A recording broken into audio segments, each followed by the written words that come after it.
In a world of betrayal and broken dreams, one man's unyielding faith turns despair into destiny. Discover the epic Quranic journey of Yusuf, where jealousy ignites trials, forgiveness heals wounds, and divine providence weaves miracles from chaos. Subscribe now to unlock exclusive stories of inspiration and triumph that will ignite your soul.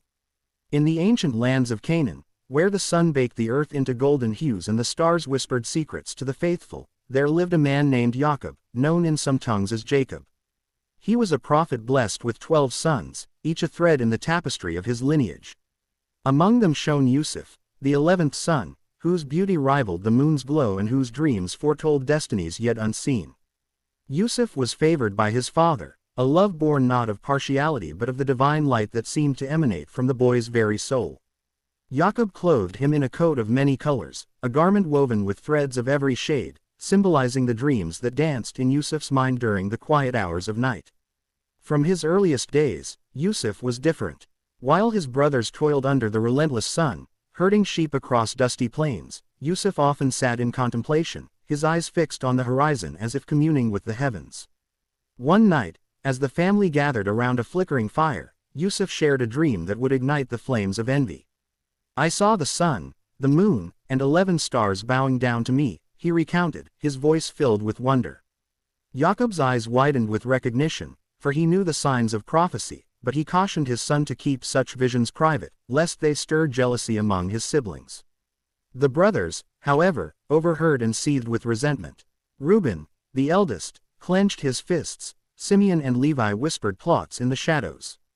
"Why should this dreamer be exalted above us?" they muttered. "Father's love blinds him to our worth." Their hearts, hardened by years of perceived neglect, brewed a storm of malice. They plotted in secret, their conversations laced with bitterness as they tended the flocks far from home. One day, Jacob sent Yusuf to check on them, dressed in his vibrant coat that fluttered like a banner in the wind. As Yusuf approached, his brothers spotted him from afar, a speck of color against the barren landscape. "Here comes the dreamer," one sneered. "Let us see what becomes of his dreams." They seized him with rough hands, tearing the coat from his back in a frenzy of rage. Yusuf pleaded, his eyes wide with terror, but their ears were deaf to his cries. They cast him into a dry well, its depths echoing with his sobs. As he huddled in the darkness, the cold stone pressing against his skin, Yusuf whispered prayers to the one who sees all. Above, the brothers debated his fate. Reuben, with a flicker of conscience, suggested leaving him there to teach him a lesson, planning to rescue him later. But Judah, ever the pragmatist, pointed to a caravan of Ishmaelite traders winding through the valley, their camels laden with spices bound for Egypt. "What profit is there in his blood?" Judah argued. "Let us sell him and be rid of this trouble." For 20 pieces of silver, they hauled Yusuf from the well and handed him over to the merchants. His cries faded into the distance as the caravan disappeared over the dunes. To cover their deed, the brothers slaughtered a goat and dipped the torn coat in its blood. They returned to Jacob with feigned sorrow, presenting the stained garment. "We found this," they lied. "A wild beast must have devoured him."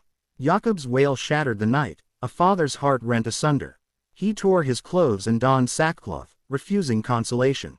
"I will mourn for my son until I join him in the grave," he declared, his grief a shadow that enveloped the household.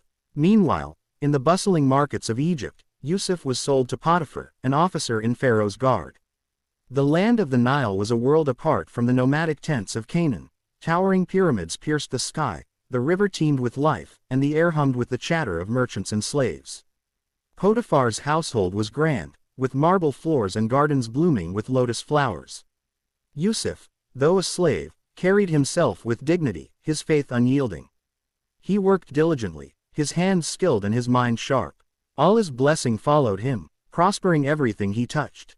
Potiphar noticed the young Hebrew's integrity and elevated him to overseer of his estate. The fields yielded bountiful harvests, the servants worked in harmony, and Potiphar's wealth multiplied under Yusuf's stewardship. Yet, trials were not done with Yusuf. Potiphar's wife, a woman of striking beauty and cunning desires, cast her eyes upon him. Day after day, she tempted him, her words like honeyed poison. "Lie with me," she commanded, her gaze burning with lust. Yusuf resisted, his voice steady despite the fear in his heart. How can I do this great wickedness and sin against God? He replied, fleeing her advances. One fateful day, she grasped his garment as he escaped, leaving it in her clutches.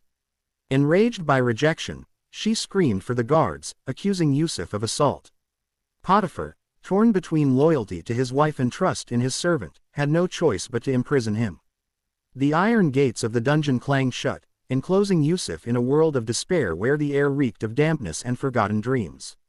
In the prison's gloom, Yusuf did not succumb to bitterness. He served the inmates with compassion, interpreting their dreams with wisdom granted from above. Two high officials joined him, the chief baker and the chief cupbearer, both fallen from Pharaoh's favor. One night, they awoke troubled by visions. The cupbearer dreamed of a vine with 3 branches, from which he pressed grapes into Pharaoh's cup. In 3 days, you will be restored to your position, Yusuf interpreted. The baker dreamed of 3 baskets on his head, birds pecking at the bread within. In 3 days, you will be hanged, Yusuf foretold solemnly. As predicted, the cupbearer was reinstated, but in his joy, he forgot Yusuf, leaving him to languish in chains. Years passed, the weight of injustice pressing upon Yusuf like the stone walls around him.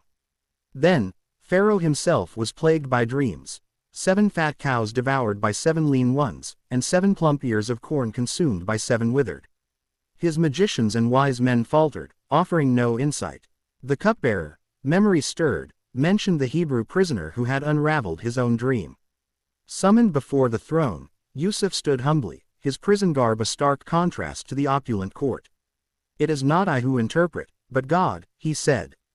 The dreams foretold 7 years of plenty followed by 7 of famine. Appoint a wise man to store grain during abundance, Yusuf advised.